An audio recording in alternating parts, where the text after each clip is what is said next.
Semua, bagaimana kabarnya? Baik. Kenapa nggak kalian jawab? Gimana kabarnya? Oke. Tema kita hari ini sebenarnya cukup berat. Gimana menaklukkan badai ya? Sedangkan kapal pesiar yang begitu besar namanya Titanic pun harus hancur ketika dia menabrak satu gunung es, dan banyak kapal-kapal yang kita tahu ketika mereka berada di laut, sekalipun mereka punya perlengkapan yang begitu bagus, tapi mereka juga hancur. Oleh karena itu sebenarnya ketika kita bicara tentang menaklukkan badai, bukanlah hal yang mudah. Saya akan memulai ini dengan bertanya kepada Anda. Pernahkah Anda di dalam hidupmu, dalam satu peristiwa, meragukan bahwa Tuhan itu ada? Jangan-jangan Tuhan itu nggak ada. Karena ketika kita diperhadapkan dengan satu peristiwa, kita berpikir Tuhan tidak mungkin memberikan ini kepadaku. Bukankah Dia mengatakan bahwa engkau tidak akan, pencobaan yang kamu alami adalah pencobaan biasa yang tidak melampaui kekuatanmu. Ketika engkau dicobai, Ia akan memberikan jalan keluar kepadamu. Kita hafal firman itu. Tapi kenapa Tuhan harus memberikan misalnya pergumulan kepada kita, sehingga kita berpikir jangan-jangan Tuhan itu tidak ada. Jangan-jangan Tuhan tidak peduli dengan aku. Kenapa Dia membiarkan aku mengalami peristiwa ini? Lagi sayang-sayangnya diambil Tuhan. Misalnya begitu, ya kan? Lagi kita nyaman dengan situasi, dengan kondisi, tiba-tiba datang peristiwa, hancur semua. Kita baru teleponan dengan orang tua misalnya, kemudian beberapa waktu kita dengar drop, kemudian Tuhan panggil. Kita berpikir, di mana Tuhan ketika peristiwa itu terjadi? Kecelakaan misalnya begitu banyak kita dengarkan ya. Yang kemarin mereka jalan-jalan pergi dari sekolah studi tour, tiba-tiba pulang hanya nama dan mayat. Kadang-kala kita berpikir, apakah Tuhan ada di dalam hal-hal yang seperti itu? Dan setiap kita, saya yakin pernah masuk di dalam peristiwa di mana kita berpikir bahwa kita meragukan penyertaan Tuhan ada dalam hidup kita. Terutama ketika kita mengalami kesulitan yang bertubi-tubi datangnya. Belum selesai satu masalah, sudah muncul masalah yang lain. Ya kan? Kadang-kala peristiwa itu terjadi di dalam hidup. Belum lagi berakhir yang ini, sudah masuk satu peristiwa lagi. Belum selesai itu, masuk lagi peristiwa yang lain. Beberapa waktu yang lalu saya mengalami itu, sehingga saya diam saja. Maksudnya Tuhan apa begitu? Saya terdiam ketika satu peristiwa ini harus dibawa ke rumah sakit. Anak saya tiba-tiba jatuh. Istri saya bilang, bawa cepat ke rumah sakit. Berdarah semua. Saya lagi sakit. Gitu. Kadang-kala nggak ngerti mau ngapain dalam peristiwa seperti itu. Kadang-kala berpikir, benarkah Tuhan itu ada? Atau jangan-jangan itu hanya ilusi saja? Seperti yang Karl Marx katakan bahwa agama itu hanya candu. Hanya muncul atau hanya perlu bagi orang-orang yang sedang membutuhkan pertolongan ataupun ketika dia tidak punya apa-apa. Nah teman-teman semua di tempat ini, bagaimana kita ketika diperhadapkan dengan badai yang menerpa hidup kita, bagaimana kita kemudian melihat peta, memetakan badai itu, dan strategi apa sih sebenarnya yang harus diterapkan anak-anak Tuhan ketika diperhadapkan dengan problem, dengan peristiwa-peristiwa yang kadangkala tidak logis di dalam pemikiran kita. Ketika kita mengalami peristiwa yang kita sebut sebagai badai itu, kira-kira strategi apa sih yang sebenarnya yang mau kita lakukan? Mari kita membaca firman Tuhan terlebih dahulu dari Markus pasal yang keempat, ayatnya yang ke-35 sampai dengan ayatnya yang 41. Markus pasal yang keempat ayat 35 sampai dengan ayat yang ke-41. Mari kita baca berganti-gantian. Sudah ketemu? Baik. Pada hari itu menjelang malam, Yesus berkata kepada mereka, marilah kita bertolak ke seberang.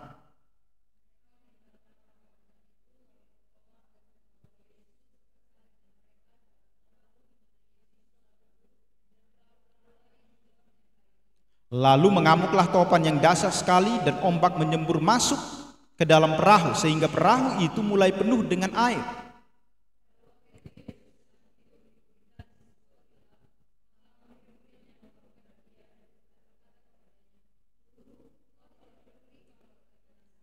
Ia pun bangun menghardik angin itu dan berkata kepada danau itu, "Diam, tenanglah." Lalu angin itu reda dan danau itu menjadi teduh sekali.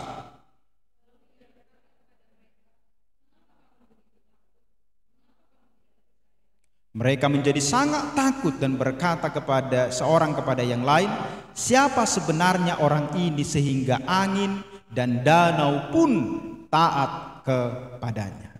Saudara, dalam peristiwa ini Yesus mengajak para murid untuk bertolak ke seberang. Artinya Yesus dan murid-murid meninggalkan kenyamanan. Mereka bertolak ke seberang, yaitu ke Gerasa. Kalau kita nanti baca pasal yang kelima, Yesus itu mendarat di Gerasa, dan kemudian kita lihat nanti seterusnya itu kan Yesus mengusir roh jahat dari orang di Gerasa. Dan dalam perjalanan menuju Gerasa inilah kemudian di tengah danau terjadilah ombak atau angin topan yang begitu kuat menggoncang perahu, sehingga kemudian kita lihat dan kita baca di sana bagaimana perahu itu air masuk ke dalamnya dan murid-murid ketakutan dan kepanikan. Dan takut yang mereka alami bukan takut yang biasa. Karena ketakutan mereka adalah takut untuk mati, takut untuk binasa. Itu menunjukkan bahwa badai itu benar-benar sangat-sangat kuat. Dan memang badai di Danau Galilea itu adalah badai yang kadangkala tidak diduga datangnya. Kita harus tahu bahwa murid-murid itu sebagian besar adalah nelayan. Artinya sebenarnya mereka sudah terbiasa dengan namanya badai. Tetapi ketika menghadapi badai yang seperti ini, mereka teriak, ketakutan. Karena apa? Karena kemungkinan besar badai itu bukan badai biasa seperti yang mereka hadapi ketika mereka sedang cari ikan. Dan mereka begitu ketakutan sehingga mereka berpikir mereka akan mati pada saat itu. Badai itu berpotensi menghabiskan nyawa mereka. Dan Yesus pada waktu itu tidur. Ini yang kemudian yang kita lihat, ada hal yang berbeda antara manusia dengan Tuhan ketika menghadapi problem dan persoalan. Yesus begitu tenang, tapi murid-murid panik dan ketakutan. Saya yakin kalau kita pun bersama Yesus akan sama seperti murid-murid akan ketakutan. Jangankan begitu ya kan, di Danau Toba saja kita anginnya agak kencang, kita sudah berpikir lain-lain ya. Bagi yang naik pesawat, kalau tiba-tiba turbulensi, walaupun turbulensinya nggak terlalu kencang pun begitu sekali begini, kita sudah berpikir, apakah ini akhirnya? Begitu ya, begitu lampunya bunyi, suaranya berbunyi dan lampu sabuk pengaman itu dihidupkan, apa yang terjadi? Ya kan? Kita langsung berpikir, apakah ini akan akhirnya? Tetapi kalau kita perhatikan nanti selanjutnya, bagaimana kemudian Yesus akan menghadapi itu? Mari kita lihat satu persatu bagian ini. Saudara, memahami peta badai kehidupan. Dan kita perhatikan di sini bahwa laut yang tenang bukan berarti tidak ada bahaya yang mengancam. Harus kita pahami itu. Saya mau katakan adalah hidup kita yang tenang bukan berarti itu akan tenang selamanya. Kalau hari ini engkau mengalami ketenangan di dalam hidupmu, semua terasa nyaman seperti jalan tol semua, tidak ada hambatan. Ketika engkau mengikut Tuhan, saya mau ingatkan bahwa badai itu pasti ada. Dan dia datang. Dan yang saya mau katakan begini, badai itu kadangkala tidak tahu kita kapan datangnya. Saya pernah dalam satu pelayanan dari Padang menuju Mentawai, naik speed kapal cepat itu. Terang benderang, tiba-tiba di tengah laut itu gelap semua dan angin kencang. Saya melihat itu bagaimana itu berputar-putar. Itu tiba-tiba. Padahal sebelumnya itu cerah terang benderang, kemudian tiba-tiba Angin kencang, gelap semua, hujan deras, angin kencang, dan kapal itu mulai terombang-ambing. Dan tidak diduga, masalah itu, badai itu, problem di dalam hidup kita sering sekali terjadi seperti itu. Lagi nyaman-nyamannya kita, bahkan kita lagi senang-senangnya, tiba-tiba masalah datang. Kita tidak tahu, bahkan kadang-kala kita tanpa persiapan. Saya mau katakan masalah itu sering sekali datang tanpa permisi. Nggak permisi dia datang, nggak ketok pintu dia, aku mau datang. Enggak, pas kita tidak siap, disitulah dia datang. Makanya sering sekali orang ketika diperhadapkan dengan itu, yang sebelumnya kita lihat dia begitu kuat, tiba-tiba jatuh, tidak mampu dia menghadapi. Kenapa? Karena masalah itu, badai itu datang sering sekali tiba-tiba. Makanya saya katakan, laut yang tenang bukan berarti tidak ada ancaman, tidak ada badai. Hidup yang nyaman seperti yang kita alami saat ini, belum tentu itu adalah hidup yang nyaman selamanya. Kita akan diperhadapkan dengan badai. Saya bukan mau menakut-nakuti kita, bukan. Tetapi seperti itulah hidup itu. Apakah engkau mengikut Tuhan atau tidak, pasti engkau akan menghadapi itu. Itulah hidup. Memang sudah Tuhan peringatkan itu. Akibat dosa dari Adam itu, kita akan mengalami semua peristiwa-peristiwa yang tidak menyenangkan hati kita. Nah, ini yang pertama harus kita pahami. Memahami peta badai kehidupan itu, bahwa badai itu akan selalu ada seketika kita memutuskan hal apapun di dalam hidup kita. Waktu kita, karena hidup kita kan dari anak-anak terus beranjak sampai kita dewasa. Dan semakin kita dewasa, badai itu semakin besar. Dan setiap kita mau mengambil keputusan untuk naik lebih tinggi, maka badainya akan semakin besar. Itu pasti. Maka kita harus persiapkan diri. Dan saya tahu memang ketika diperhadapkan dengan atau berbicara tentang masalah-masalah seperti ini, kita nggak nyaman sebenarnya. Apalagi ketika saya menyampaikan ini, kita nggak nyaman dengan itu. Kenapa sih nggak khotbah berkat saja, ya kan? Kenapa nggak itu? Problemnya adalah hidup itu tidak hanya melulu berkat saja. Kita diperhadapkan dengan masalah, pergumulan, dan segala sesuatu yang mengancam kehidupan kita. Maka hal ini pun perlu kita pahami. Dan kita mau melihat apakah ada berkat di balik badai itu. Itu yang mau kita pahami hari ini juga. Dan harus kita pahami juga, badai itu atau masalah itu tidak pernah memandang usia.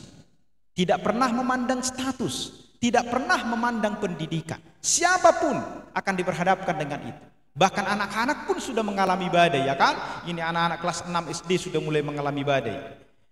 Lulus enggak, ya kan? Maka kita lihat anak SMP pun ada yang bunuh diri. Akibat apa? Tekanan. Ketika dia tidak lulus ujian misalnya, dia bunuh diri. Makanya pemerintah kita sudah mencoba untuk bagaimana caranya supaya ujian itu tidak membebani anak-anak. Nah, setiap manusia atau kita pasti tidak menginginkan ada badai di dalam kehidupan kita. Dan itu yang menyebabkan ketika diperhadapkan dengan badai itu, kita mengalami yang namanya bingung, stres, tertekan, serta kita gelisah. Bahkan yang tadi saya katakan, tidak sedikit orang yang kemudian bunuh diri ketika diperhadapkan dengan hal itu. Dan kita harus memahami tadi yang saya sebutkan, laut yang tenang belum tentu ada masalah. Dan kalau kita mengikuti Yesus pun, belum tentu kita tidak ada masalah. Perhatikan, kalau kita nanti membaca ayat selanjutnya nanti, kan Yesus meredakan badai. Waktu itu Yesus tidak ada di kapal, ya kan? Yesus menyuruh murid-muridnya duluan pergi, Yesus berdoa. Nanti di pasal selanjutnya itu, pada peristiwa itu okelah Yesus tidak ada di situ, kemudian murid-murid mengalami peristiwa, badai datang dan mereka ketakutan. Ini sekarang Yesus ada di dalam perahu. Yesus bersama-sama dengan mereka, tapi justru pada masa itu justru masalah ada. Maksud saya adalah kadangkala ketika kita ikut beribadah seperti ini, ikut kelompok kecil, mengikut Tuhan dengan setia, justru pada masa itu sering sekali masalah itu datang. Kita pelayanan dengan sungguh-sungguh, kita persembahkan hidup kita kepada Tuhan, tapi justru pada masa itu problemnya datang, masalahnya datang. Yesus ada di situ, ada di perahu itu. Kalau yang satu lagi kan, Yesus tidak ada di sana, Yesus berjalan di atas air itu kan, di Markus pasal yang ke-6 itu, kita tinggal bilang saja, ya sudah, masukkan Yesus dalam perahu, maka semua akan tenang. Ini enggak, Yesus ada di dalam perahu. Yesus ada di tengah-tengah keluarga. Kita sudah percaya kepada Tuhan, tetapi justru kemudian ada masalah di sana. Oleh sebab itu, teman-teman semua, inilah realita bahwa mengikut Yesus, melaksanakan perintah Yesus, setia kepada Yesus bukan berarti kita tidak menghadapi masalah. Bukan berarti semua akan lancar. Bukan berarti semua akan nyaman untuk kita lalui. Oleh karena itu, satu hal yang harus kita pahami adalah jangan hanya mau berkat Tuhan, tapi tidak mau masalah. Karena jelas itu, barang siapa mau mengikut aku, ya harus menyangkal diri dan memikul salibnya setiap hari. Bukan sekali-sekali, tapi setiap hari. Itu artinya kita akan mengalami peristiwa-peristiwa penderitaan ketika kita mengikuti Yesus. Yesus sudah katakan itu kepada kita. Sehingga harusnya waktu diperhadapkan dengan itu kita tahu, paling tidak kita tahu. Walaupun kita tidak siap, tapi paling tidak kita harus tahu. Kenapa? Supaya ketika diperhadapkan dengan problem itu kita tidak bertanya lagi, ada enggak Tuhan? Peduli enggak Tuhan kepadaku? Kenapa Tuhan memberikan itu kepadaku? Pertanyaan itu tidak kita tanyakan lagi, itu maksudnya. Jadi petanya itu kita harus pahami bahwa badai itu pasti akan datang. Badai itu akan selalu ada. Sehingga kita harus mengerti di dalam kehidupan kita, kalau badai datang dan memang ketika kita mengikut Tuhan, badai itu pasti akan datang. Kita tidak pertanyakan lagi apakah Tuhan itu benar-benar ada. Jadi perkataan itu tidak akan keluar lagi dari mulut kita. Jadi kita tidak meragukan Tuhan ada. Kita harus meyakini bahwa Tuhan ada. Justru karena Tuhan ada, kita mengalami peristiwa itu. Amin. Mas Anggelusiamu. Berat ya. Saya tahu itu tidak mudah. Masuk di dalam padang gurun itu, masuk di dalam badai itu memang tidak mudah. Saya tahu itu. Karena saya pernah mengalaminya. Saya pernah mengalami ketika mau memutuskan masuk sekolah teologi,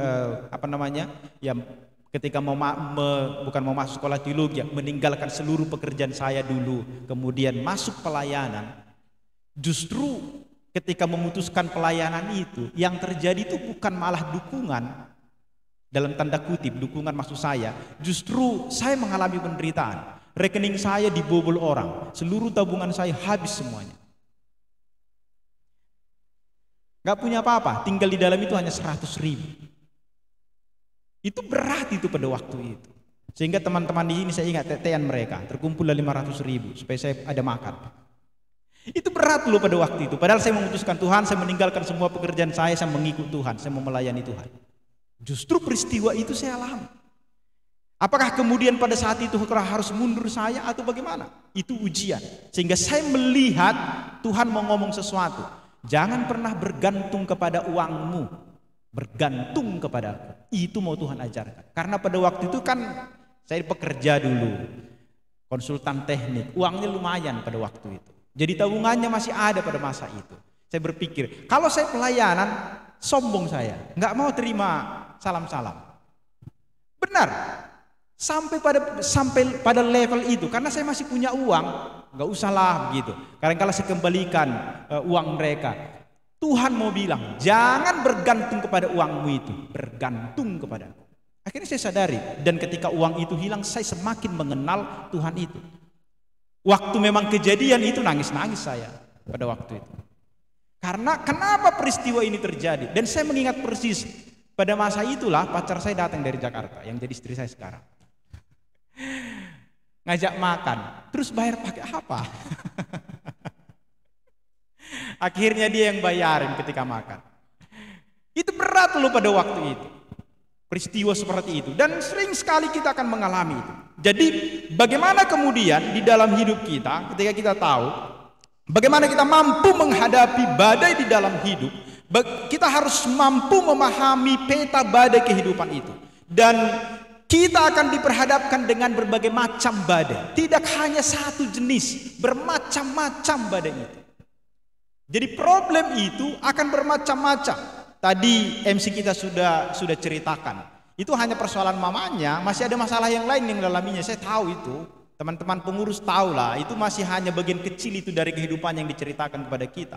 Masih banyak problem yang lain lagi, pergumulan-pergumulan. Belum lagi sakit penyakitnya, ya kan? Semua hal itu.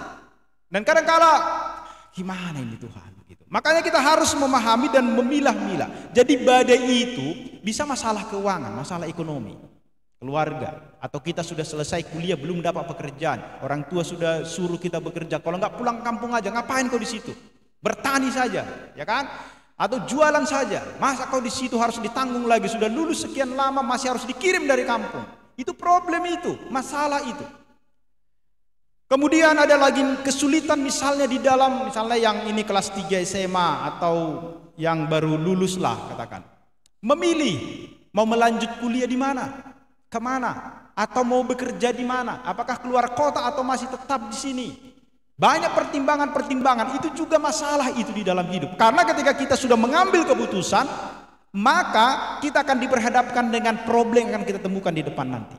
Jadi ketika salah di dalam mengambil keputusan itu, ada sesuatu hal yang akan berubah di dalam kehidupan kita nantinya. Maka harus bisa menentukan kemana kita. Dan setiap keputusan itu pasti akan ada konsekuensi yang akan kita hadapi. Maka memutuskan sesuatu pun saya menganggap itu sebagai satu problem yang harus kita selesaikan. Kemudian konflik di dalam hubungan, bisa konflik dengan orang tua, dengan orang-orang terdekat, dengan tetangga, dengan teman. Itu juga masalah itu, ketika kita berkonflik dengan mereka, kita tidak nyaman lagi di dalam hidup. Ketika konflik misalnya dengan di gereja misalnya, atau dengan tetangga, dengan teman kos, sahabat kita, itu konflik, masalah. Dan sering sekali itu menjadi tantangan, khususnya bagi kita orang-orang muda. Sehingga komunikasi terputus dengan orang-orang yang kita kasihi. Bisa dengan orang tua, bermasalah, ya kan? Biasanya yang perempuan dengan mamanya, kadang-kala seperti itu. Atau yang sudah menikah, menantu dengan mertua perempuannya. Itu sering sekali konflik itu. Yang kuliah, tekanan di dalam akademik, ya kan? Nggak di ACC judulnya. Saya orang yang paling dibenci kadang-kala di kampus, karena seluruh judul di bawah kendali saya. Jadi setiap mahasiswa sebelum mengajukan ke dosen yang lain, ke jurusan, itu kuncinya di saya. Karena saya yang menentukan apakah judul itu sudah pernah diteliti orang lain atau tidak. Ketika saya bilang enggak bisa sampai 10 kali loh mereka datang untuk menentukan itu. Saya tahu lah pasti enggak suka mereka dengan saya. Itu masalah, itu problem itu. Untungnya saya masih setiap saat masih bisa dihubungi, ditelepon, dan mereka bisa temui saya.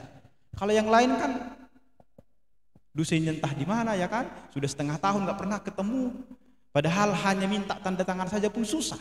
Problem itu di dalam hidup, tekanan ada akademik, sementara uang kuliah terus berlanjut. Orang tua sudah menuntut, kapan wisuda, boro-boro mau wisuda, judul aja nggak di ACC, ya kan. Itu problem di dalam kehidupan kita. Jadi ada banyak hal yang harus kita petakan sebenarnya, karena berbeda badainya, pasti berbeda cara menanganinya. Maka perlu kita pilah-pilah yang seperti ini bagaimana menyelesaikannya. Dan teman-teman semua, di dalam semua itu nanti sebenarnya ketika kita diperhadapkan dengan masalah-masalah itu, hal yang harus kita pahami adalah kita nanti suatu saat akan ahli di dalam menyelesaikan masalah.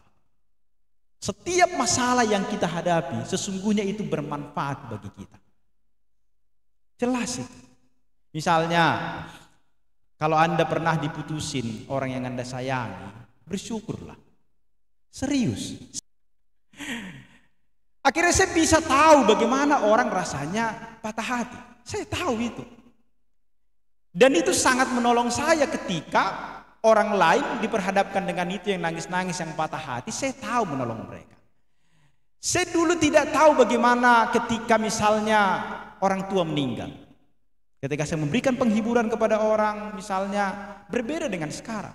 Saya tahu bagaimana ditinggal mama itu. Saya paham dengan itu. Maka ketika ada orang menangis lama misalnya, tidak sembuh-sembuh lukanya, saya mengerti itu.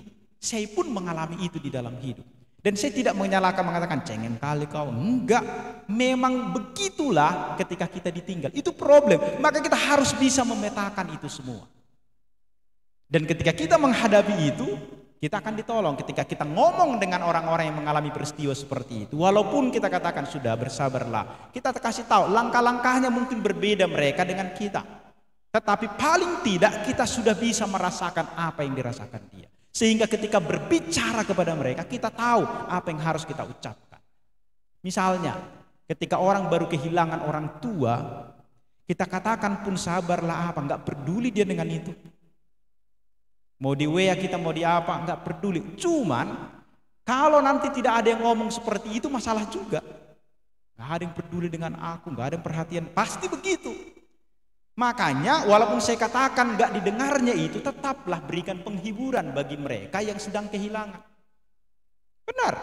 Saya baru 1 tahun setelah itu saya bacain semua di Facebook saya ungkapan turut berduka cita dari orang. Sebelumnya gak peduli saya dengan itu semua, siapa yang ngomong itu. Ada 300-an lebih itu pada waktu itu. Tapi setelah setahun baru saya bacain satu-satu. Siapa yang peduli dengan saya. Makanya penting itu. Untuk tetap memberikan ucapan belasungkawa. Jadi teman-teman semua, kita bisa memetakan yang mana itu persoalan-persoalan di dalam kehidupan kita sehingga kita kemudian bisa menghadapinya. Kemudian tadi saya sebutkan, sakit penyakit juga adalah masalah di dalam kehidupan. Dan suatu saat kita bisa mengalami peristiwa-peristiwa seperti itu. Semuanya ternyata misalnya nyaman-nyaman saja semua, tiba-tiba kita divonis dokter sakit ini. Kita akan menghadapi itu. Makanya perlu untuk mempersiapkan diri dalam semua situasi. Dan supaya kita tidak terlalu shock, memang perlu juga kita melihat penderitaan-penderitaan yang orang lain sudah alami. Sehingga kemudian dengan melihat semua peta itu, paling tidak kita sudah punya persiapan. Oh ternyata kalau hidup seperti ini, ketika saya hidup di tengah-tengah dunia ini, akan menghadapi yang ini, yang ini, yang ini. Ketika usia semakin dewasa, kita akan diperhadapkan dengan begitu banyak persoalan. Jangan berpikir kalau sudah berumah tangga, masalahmu selesai.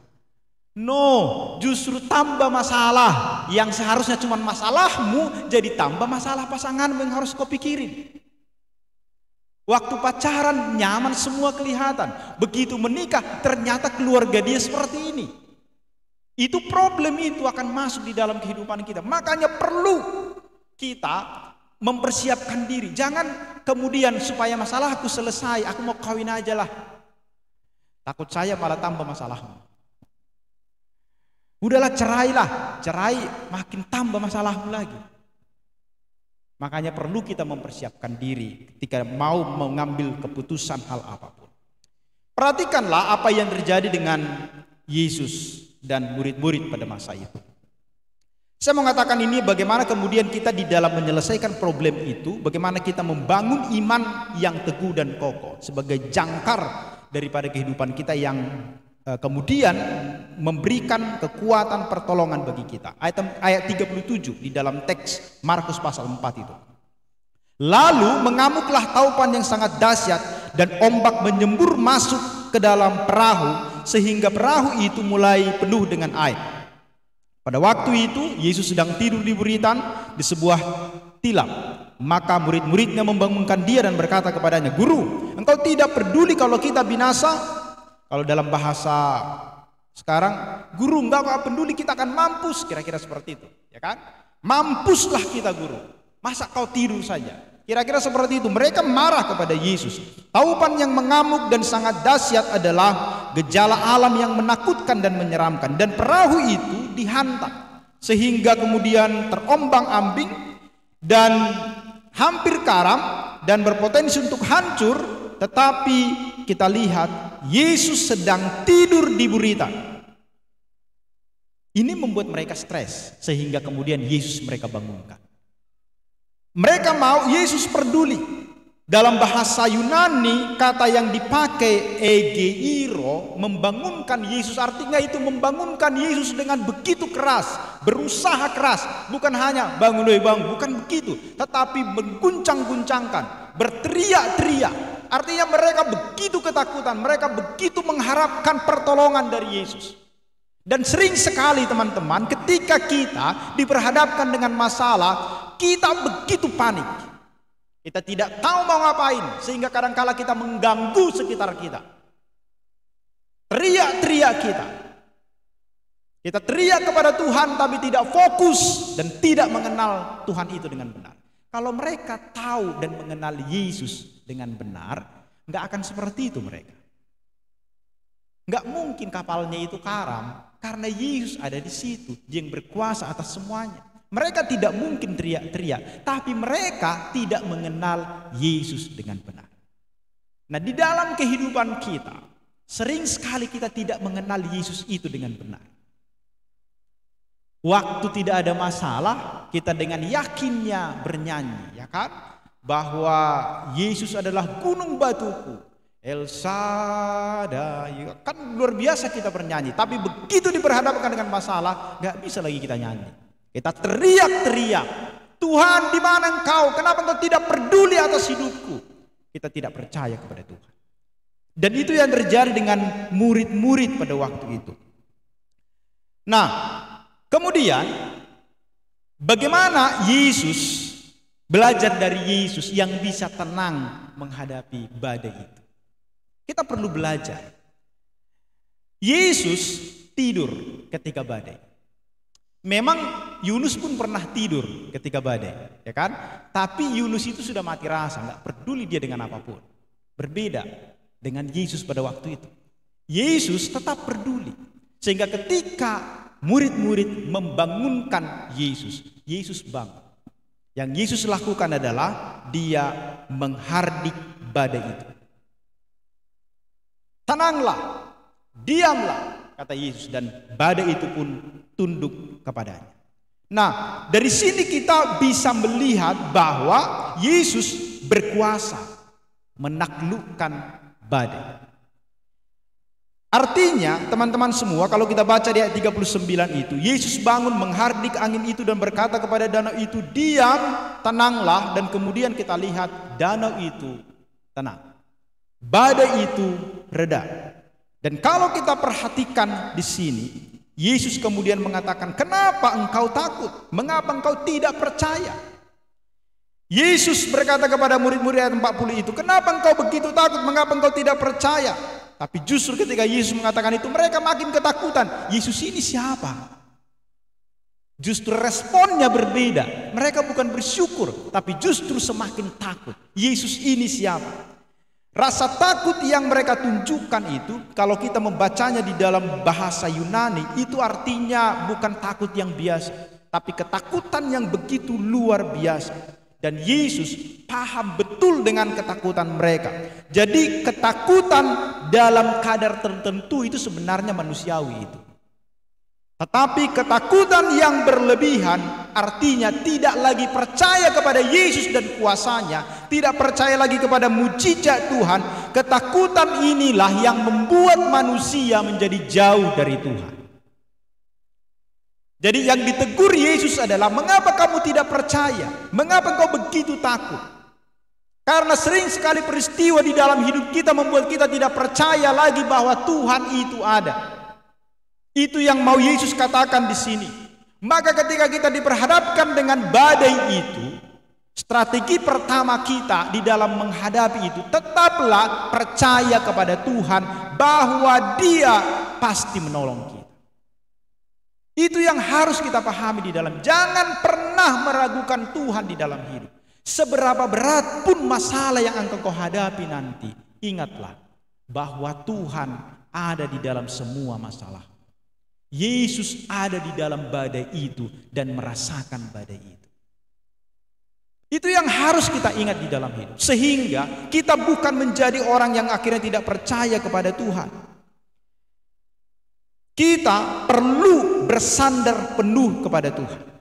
Karena Di dalam menghadapi badai hidup, kekuatan terbesar kita adalah dari Tuhan, bukan yang lain. Bukan dari kehebatan kita, bukan daripada kekuatan finansial kita. Ketika orang kena sakit, misalnya CA, cancer, mau seberapa besar pun uangmu, perlakuannya itu sama dengan yang nggak punya uang yang dilakukan rumah sakit. Sama saja perobatannya, hanya kecepatannya saja yang berbeda. Dan ketika itu sudah masuk, gak bisa kita dengan uang kita yang banyak kemudian menstop cancer itu. Dia tetap akan merambah. Pengobatan sekarang kan semua kan itu hampir tidak bisa dipastikan itu bisa menyembuhkan. Hanya mencegah, mematikan. Sel yang bagusnya di dalam tubuh kita juga ikut dimatikan, semuanya dimatikan. Kemudian tergantung tubuh kita. Apakah tubuh kita mampu kemudian mengeluarkan sel yang baru, memperbaiki sel itu? Kalau tidak mampu, kolaps. Jadi ketika diperhadapkan dengan itu, semua sama ketika diperhadapkan dengan masalah. Maka yang harus kita lakukan adalah bersandar sepenuhnya kepada Tuhan, meyakini bahwa Tuhan akan menolong kita. Jadi menghadapi rintangan pencobaan dalam hidup kita memerlukan iman yang kuat dan tidak tergoyahkan. Itu yang sangat penting. Bagaimana kita, kepercayaan kita kepada Tuhan, membangun pondasi iman yang kokoh. Perlu kita memahami dan mengerti, berpusat kepada Tuhan dan firman-Nya. Bagaimana kemudian pembacaan kita akan firman Tuhan, khotbah-khotbah yang kita dengarkan, itu akan memperkuat kita. Makanya orang kalau dia hanya dengar khotbah berkat dan yang lucu-lucu, yakinlah ketika diperhadapkan dengan masalah, khotbah yang kau dengar yang lucu itu gak akan bisa menyelesaikan masalah. Makanya perlu mendengarkan khotbah yang berat-berat, doktrin-doktrin. Kenapa? Supaya kita punya pondasi yang kuat. Saya nggak tahu apa yang dijelaskan ketika 2 minggu yang lalu ya, 2 minggu atau 3 minggu yang lalu, membangun pondasi iman itu. Doktrin-doktrin yang harus kita pahami. Karena apa? Karena dengan membangun doktrin yang benar di dalam hidup, kita mengenal siapa Tuhan itu dengan baik. Kita akan paham. Sehingga pengenalan akan Tuhan yang benar dan baik, itu akan membuat kita mampu bertahan ketika diperhadapkan dengan badai. Kalau kita benar-benar mengenal karakter Tuhan seperti apa, kita akan mampu menghadapi badai. Tapi ketika pemahaman kita akan Tuhan itu begitu dangkal, kita akan kesulitan ketika diperhadapkan dengan badai. Jadi perlu kita merenungkan firman Tuhan dengan baik. Perlu kita membangun mesbah doa kita dengan Tuhan. Itu sangat-sangat penting itu. Nanti kalau bertanya kita kepada orang-orang yang kuat di dalam menghadapi badai kehidupan, yakinlah berlututnya dia di dalam doa itu yang sangat banyak sekali, sehingga dia mampu menghadapi itu. Bukan karena banyak backingannya di belakang, pertolongan dari belakang, enggak.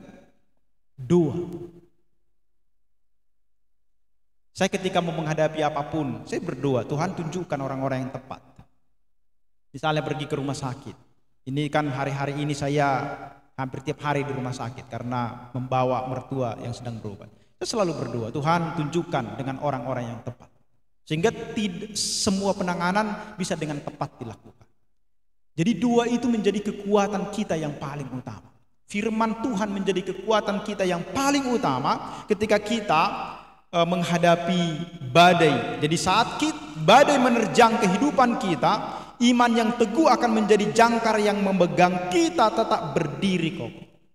Karena perhatikan nanti kapal itu ketika badai datang itu, jangkar itu, kadangkala jangkar itu dilepaskan supaya kokoh dia memegang. Misalnya kapal yang ada di pinggir, yang kan sedang berlabuh, kalau jangkarnya tidak kuat ketika ombak datang, dia akan dibawa dia.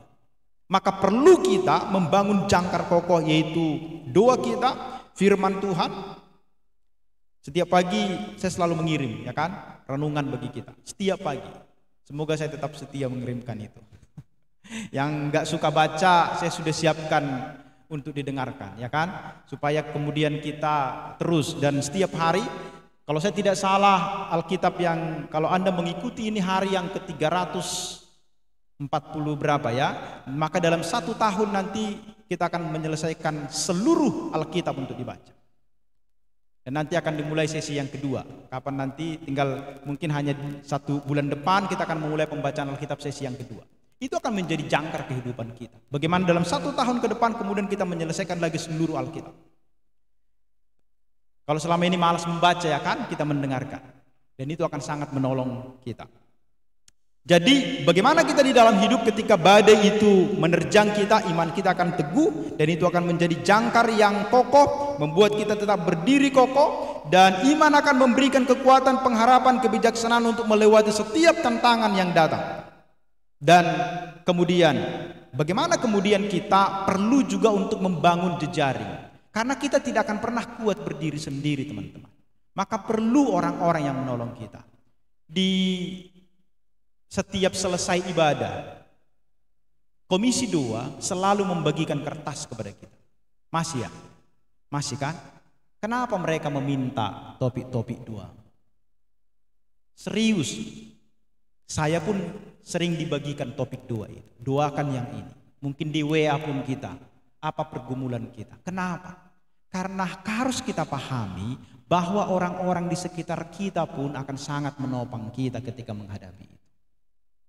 Kita nggak bisa berdiri sendiri. Kita perlu juga dukungan orang lain. Jangan kita sok hebat. Jangan nggak mau cerita dengan orang lain dengan masalah. Ceritakan problem. Ceritakan masalahmu. Jangan telan sendiri. Nanti kau cepat mati. Serius. Ceritakan problemmu kepada orang. Ya, masalahmu ceritakan. Jangan di Facebook ceritain. Ya, ceritakanlah kepada teman-teman di sini. Kalau kau punya masalah, seringkan. Walaupun tidak ada solusinya kau dapatkan dari tempatmu sharing itu, paling tidak itu didoakan. Supaya kemudian kita tertolong. Kita perlu untuk membangun jaringan dukungan dari orang-orang di sekitar kita. Jangan sendiri. Dan kemudian bagaimana kita fokus kepada lewat masalah itu, badai itu, kemudian kita harus meyakini bahwa kemudian problem itu akan membuat kita bertumbuh di dalam Tuhan. Jadi problem, masalah, badai akan membuat kita semakin kuat dan teguh. Bukan akan semakin meruntuhkan kita. Ingatlah, pelaut yang tangguh tidak akan pernah ditemukan di laut yang teduh. Justru pelaut yang tangguh itu akan ditemukan di laut yang badainya cukup kencang. Sama seperti itu, orang-orang yang kuat itu menghadapi problem bukanlah orang yang tidak pernah menghadapi masalah. Justru orang-orang yang sering menghadapi badai di dalam hidupnya akan menjadi orang-orang yang kuat. Itu artinya ketika kita diperhadapkan dengan masalah, jangan mundur dari masalah itu. Hadapilah masalah itu, teruslah berlayar, tidak usah mundur. Dan tentunya mari tetap memperkuat jangkar iman itu, supaya kemudian ketika kita diperhadapkan dengan masalah-masalah, kita tetap kuat, kita tetap tangguh ketika kita diperhadapkan dengan semua persoalan. Kemudian di saat kita menghadapi badai itu, justru di saat itulah saat terbaik di mana kita merasakan kuasa Tuhan. Teman-teman semua, perhatikan kata-kata saya. Ketika badai datang, justru di saat itulah saat yang terbaik bagi kita untuk merasakan kuasa Tuhan. Benar. Justru kemudian kita tahu bahwa Tuhan itu peduli dengan kita waktu menghadapi badai itu. Kita tahu bahwa Tuhan itu begitu mengasihi kita ketika kita diperhadapkan dengan badai.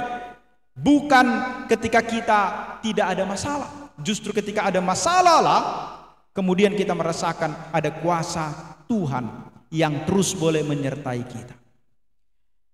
Apa yang boleh kita pelajari dari badai ini? Menghadapi badai kehidupan tidak hanya menguji ketangguhan kita, tetapi juga memberikan pelajaran berharga. Selain daripada memperkaya iman kita dan membentuk karakter kita. Dan ketika kita berjuang melewati masa-masa sulit, kita belajar untuk semakin bergantung kepada Tuhan. Bahwa ternyata kita begitu rapuh, kita tidak punya kekuatan, kita benar-benar harus bergantung penuh kepada Tuhan. Dan kemudian kita akan menjadi orang yang sabar, kita menjadi orang yang tabah ketika diperhadapkan dengan masalah. Kita bukan orang yang suka bersungut-sungut lagi di dalam hidup. Ketika ada masalah kita tidak langsung bersungut, kenapa lah begini, gak semua kita repetin orang. tapi kita menjadi orang yang tenang ketika diperhadapkan dengan masalah-masalah itu. Artinya, mari kita memandang krisis dari kacamata positif. Mari kita memandang badai itu dari hal yang positif. Jangan hanya melihatnya itu dari hal yang negatif. Justru itu akan mengubah cara pandang kita. Jadi bukan hanya ancaman itu, melainkan sebagai peluang untuk kita kemudian, tadi saya katakan, merasakan kuasa Tuhan. Dan kemudian itu memberikan kekuatan bagi kita. Ingat kata pertama dari ayat 35 itu, Yesus katakan, marilah kita bertolak ke seberang. Yesus yang mengajak. Justru ajakan Yesus itu memberikan mereka pengalaman di mana nyawa hampir melayang. Tapi justru ajakan Yesus itulah yang membuat mereka kemudian menyadari ada visi di depan yang harus mereka dapatkan. Mereka tidak berhenti. Karena mereka tahu ketika Yesus katakan mari menyeberang, itu artinya mari kita akan menghadapi masalah. Mari kita akan menghadapi problem. Mari kita masuk. Kalau ketika kita mau menyeberang kepada hal yang lebih tinggi lagi, artinya di tengah perjalanan kita akan diperhadapkan dengan badai. Kita akan diperhadapkan dengan masalah. Dan Yesus kemudian yang menghardik masalah itu, menolong kita. Artinya bukan karena hebat kita. Bukan karena kuat kita. Saudara-saudaraku yang terkasih, saya nggak tahu apakah sudah pernah saya sampaikan. Kemungkinan besar sudah di tempat ini. Saya selalu belajar dari burung Raja Wali. Nanti Anda tonton di YouTube lah. Bagaimana Raja Wali itu ketika diperhadapkan dengan badai. Burung Raja Wali ketika diperhadapkan dengan badai itu, ketika Raja Wali itu selalu tahu kapan badai akan datang. Tapi itu bukan langsung diberikan Tuhan itu bagi seekor Raja Wali. Enggak, itu dari pengalamannya. Karena seekor burung Raja Wali itu dipersiapkan oleh induknya dengan sungguh-sungguh untuk menghadapi badai. Jadi dia bersarang di mana? Di tempat-tempat yang curam. Dan sarangnya itu selalu ditaruh duri-duri di dalamnya. Itu membuat anak Raja Wali tidak akan pernah nyaman di sarangnya. Dan itu ditaruh di lembah, di dataran tinggi. Dan setiap waktu burung Raja Wali itu akan jatuh ke bawah. Induknya bawa lagi ke atas. Ditaruh lagi di situ. Tidak nyaman, berguling. Jatuh terus menerus dia. Sehingga akhirnya dia mengalami ketahanan. Nah, seekor Raja Wali ketika badai datang, dia tahu kapan badai itu akan muncul. Dan Raja Wali mempersiapkan dirinya dengan terbang sampai ketinggian tertentu. Dia sudah mengukur itu. Di mana nanti badai itu datang, dia sudah mengukur itu. Dan ketika badai datang, Raja Wali mengembangkan sayapnya sehingga angin badai yang datang menyerbu dirinya justru bukan menghancurkannya, justru mengangkat dia lebih tinggi lagi. Perhatikan, menghadapi masalah hidup, ketika masalah itu datang, masalah itu seharusnya bukan menghantam kita menjadi jatuh, tapi justru mengangkat kita semakin tinggi. Amin. Kenapa? Karena Raja Wali tahu strateginya menghadapi badai itu. Dia sudah mempersiapkan dirinya dengan baik. Ketika kita di dalam kehidupan kita, sekalipun kita tidak tahu badai itu akan datang, tetapi kita tahu badai pasti datang, maka perlu mempersiapkan diri. Maka ketika badai datang, kita sudah tahu. Bahkan ketika badai itu datang, kita tidak lari, kita justru menghadapi badai itu datang. Ketika anginnya itu sudah mulai datang, kita kemudian melayang, mengikuti kekuatan daripada angin, daripada badai itu, sehingga akhirnya terangkat. Dan ketika badai mengamuk, justru Raja Wali memanfaatkan badai dahsyat itu, mengangkat dia lebih tinggi lagi, dan dia bisa melewati badai sedahsyat itu. Jadi seekor burung Raja Wali ketika badai datang, dia menyongsong badai itu. Bukan lari dia, justru disongsongnya badai itu. Dan kemudian ketika badai itu tepat di hadapannya, badai itu kemudian mengangkat dia ke atas. Dan dia menari-nari di atas badai itu. Badai itu tidak menghancurkannya, justru kemudian dia menari-nari di atas badai itu. Sesungguhnya seperti itulah seharusnya kehidupan kita. Bersama dengan Tuhan kita bisa melewati badai itu, menapaki tingkat yang lebih tinggi. Justru kemudian kita lebih dekat lagi dan jauh lebih kenal lagi tentang karya, kuasa, penyertaan Tuhan di dalam kehidupan kita ketika kita diperhadapkan dengan badai kehidupan yang akan datang di dalam kehidupan kita. Akhirnya mari kita sama-sama menghadapi badai itu. Kita di sini adalah komunitas, berbagilah dalam semua masalah yang kita hadapi. Jangan diam sendiri. Dan ketika badai datang, hadapilah badai itu dengan sungguh-sungguh. Dan kita tahu bahwa Tuhan adalah jangkar yang kuat bagi kita, yang akan menolong kita sehingga kita tidak akan terhempas. Justru kita akan semakin kuat. Belajarlah dari seekor burung Raja Wali di dalam menghadapi badai, sehingga kemudian kita mampu menghadapi badai persoalan apapun di dalam kehidupan kita. Saya tidak tahu badai apa dalam hidupmu sekarang, masalah apa dalam hidupmu sekarang, tetapi ingatlah, badai yang sedang kau hadapi sekarang itu akan membuat engkau jauh lebih tinggi lagi. Tuhan mau menginginkanmu terbang lebih tinggi lagi. Dia mau memakaimu lebih luar biasa lagi. Jadi ketika diperhadapkan dengan badai, bersyukurlah kepada Tuhan. Maka nantikanlah badai itu untuk datang. Karena dia memang pasti akan datang. Tapi jangan cari-cari badai. Tapi justru nantikanlah badai itu datang. Supaya kemudian ketika badai datang, kita bisa melayang di atas badai. Amin. Mari kita tundukkan diri kita di hadapan Tuhan. Kita ambil sikap berdoa di hadapan Tuhan. Kita sudah mendengarkan firman Tuhan bahwa badai pasti ada. Badai itu tidak akan pernah berhenti. Badai itu akan terus hadir di dalam kehidupan kita sampai waktunya nanti kita tidak lagi di dunia ini. Tetapi ingatlah, sama seperti burung Raja Wali yang justru terbang tinggi mengatasi badai. Seperti itulah sesungguhnya hidup kita akan mengatasi badai di dalam seluruh kehidupan kita. Ketika badai datang, kita akan terbang bersama dengan Tuhan, karena Dia adalah Raja di atas semesta. Dan kita akan tenang karena Dia Allah kita yang akan menolong kita di dalam seluruh kehidupan kita. Mari dengan sikap berdoa dan dengarkanlah pujian ini untuk menolong kita. Bagaimana Tuhan itu begitu luar biasa menolong kita.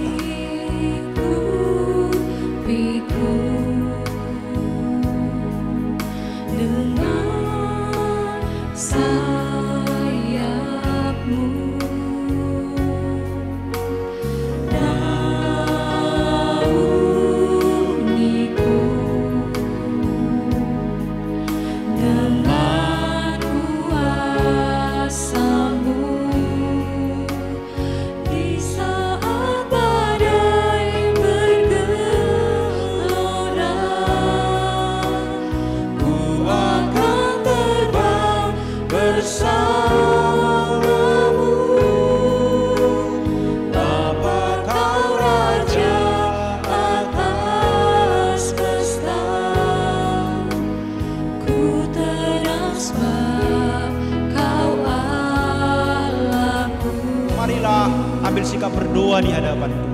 Sadarilah bahwa badai akan datang, tetapi ingatlah pertolongan Tuhan juga akan datang menolong kita. Jangan menyerah ketika badai datang. Justru hadapilah badai. Mari berdoa apapun masalahmu hari ini, apapun badai yang sedang menghantam hidupmu saat ini, mintalah pertolongan dari Tuhan, supaya engkau diberikan kekuatan menghadapi, supaya engkau diberikan strategi yang tepat untuk menghadapi badai, dan kita akan menjadi pemenang-pemenang yang mengalahkan badai itu, bukan karena hebat kita, tapi karena Tuhan. Berdoalah di hadapan Tuhan, sampaikan pergumulanmu, masalahmu saat ini di hadapan. Apa yang sedang kau hadapi, kiranya Tuhan akan memberikan jalan keluar untuk masalahmu.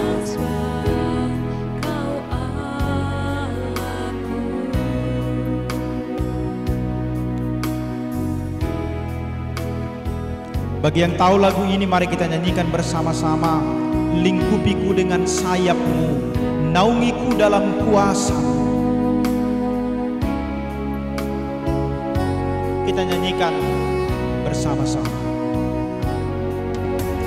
Lingkupiku dengan sayapmu, dengan sayapmu, naungiku dalam kuasamu, naungiku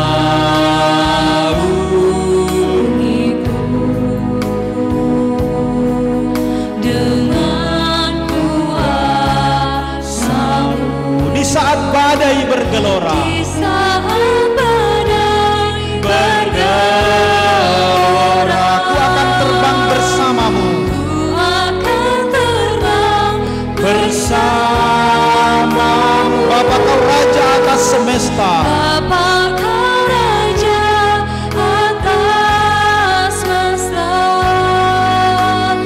Ku tenang sebab Kau Allah. Katakan, di saat badai bergelora, di saat badai bergelora, ku akan terbang bersamamu Tuhan, ku akan terbang bersamamu. Bapa, Kau Raja atas semesta, Bapa, Kau Raja atas semesta. Ku tenang sebab Kau Allahku, ku tenang sebab Kau Allahku, ku tenang sebab Kau Allahku. Tuhan, kami sudah mendengarkan firman-Mu bahwa badai akan selalu datang dalam hidup kami. Tapi satu hal yang kami yakini, di dalam badai itu ada Tuhan di baliknya. Ada Tuhan yang bersama dengan kami, sehingga kami tidak akan hancur oleh badai. Kami tidak akan jatuh oleh badai. Tapi justru ketika badai itu datang, itu akan membuat kami semakin kuat, membuat kami akan semakin naik tinggi, membuat kami akan semakin naik terbang tinggi. Karena dengan sayap Tuhan, Tuhan akan membawa kami lebih tinggi lagi. Itulah yang Tuhan mau di dalam semua masalah kami. Tuhan, Engkau melihat kami semua, Engkau tahu apa yang kami pikirkan, Engkau tahu apa yang ada di dalam hati kami, Engkau tahu masalah yang kami hadapi pribadi lepas pribadi. Tuhan mengerti kami, Tuhan tahu seberapa kuatnya diri kami ini. Oleh karena itu, kami yakini bahwa Tuhan juga akan mau memberikan jalan keluar bagi kami. Hari ini kami diajari bagaimana kami membangun jangkar iman kami dengan firman-Mu, dengan kekuatan doa. Bagaimana kami mampu memetakan persoalan-persoalan di dalam hidup kami. Bagaimana kami memanajemen semua dengan baik. Tuhan sudah memberikan fasilitas-fasilitas sesungguhnya bagi kami, untuk kami boleh bertumbuh semakin mengenal Engkau. Biarlah setiap hal yang sudah kami dengarkan lewat firman Tuhan selama ini, pembacaan-pembacaan Alkitab, itu akan meneguhkan kami, sehingga ketika kami diperhadapkan dengan masalah, kami mampu menemukan jalan keluar, kami mampu mengatasi itu, bahkan kami mampu semakin naik terbang tinggi. Terima kasih Tuhan untuk anugerah-Mu, terima kasih untuk kasih-Mu. Satu hal yang harus kami sadari, yang paling berat, yang paling berkuasa, yaitu dosa. Kuasanya sampai membuat kami mati, itu pun sudah dikalahkan oleh Tuhan. Sehingga seharusnya kami tidak perlu lagi terlalu khawatir ketika diperhadapkan dengan masalah, ketika diperhadapkan dengan sakit penyakit, ketika diperhadapkan dengan problem keuangan, ketika diperhadapkan dengan hubungan yang rusak dengan orang lain. Apapun masalah kami hari ini Tuhan, kami tahu jalan keluarnya ada bersama dengan Tuhan. Terima kasih Bapa, berikanlah kekuatan bagi kami, berikanlah pertolongan bagi kami, berikanlah hikmat bagi kami di dalam menghadapi badai di dalam kehidupan kami ini, sehingga kami mampu menaklukkan badai bersama-sama dengan Tuhan. Terima kasih Tuhan, termulialah Engkau dalam Kristus Yesus. Kami bersyukur, berdoa kepadamu. Amin.